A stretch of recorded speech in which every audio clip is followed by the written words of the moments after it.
Dividend receive ಅಂದ್ರೆ ಏನು? Cash versus bank ಅಂತ ಕನ್ಫ್ಯೂಷನ್.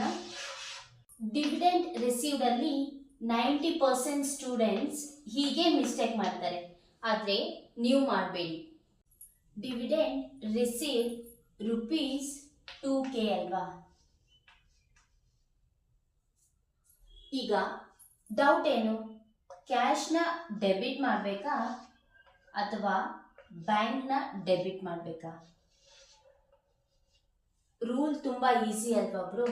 ಕ್ಯಾಶಲ್ಲಿ ಕೊಟ್ಟರೆ ಕ್ಯಾಶ್ನ ಡೆಬಿಟ್ ಮಾಡಬೇಕು, ಬ್ಯಾಂಕಲ್ಲಿ ಕೊಟ್ಟರೆ ಬ್ಯಾಂಕ್ನ ಡೆಬಿಟ್ ಮಾಡಬೇಕು. ಹಾಗಾದರೆ ಕ್ರೆಡಿಟ್ ಏನು? ಕ್ರೆಡಿಟ್ ಬೋತ್ ದಿ ಕೇಸಸಲ್ಲಿ ಸೇಮ್ ಇರ್ತದೆ. ಯಾಕಂತಂದರೆ ಕ್ಯಾಶ್ ಅಕೌಂಟ್ ಡೆಬಿಟ್ ಮಾಡಿದ್ರು, cheque or bank account debit ಮಾಡಿದ್ರು, to dividend income account credit ಮಾಡ್ತೀವಿ. ಇನ್ಕಮ್ ಯಾಕೆ? ಕಂಪನಿ ನಿಮಗೆ ದುಡ್ಡು ಕೊಡೋದಕ್ಕೆ ಅಗ್ರಿ ಮಾಡಿದೆ ಅಂತ ಅರ್ಥ. ಕ್ಯಾಶ್ ಬಂತು, ಸೊ ಅಸೆಟ್ ಬಂತು, ಅದಕ್ಕೆ ಅದನ್ನ ಡೆಬಿಟ್ ಮಾಡ್ತೀವಿ. ಡಿವಿಡೆಂಡ್ ಇನ್ಕಮ್ನ ಯಾಕೆ ಕ್ರೆಡಿಟ್ ಮಾಡ್ತೀವಿ?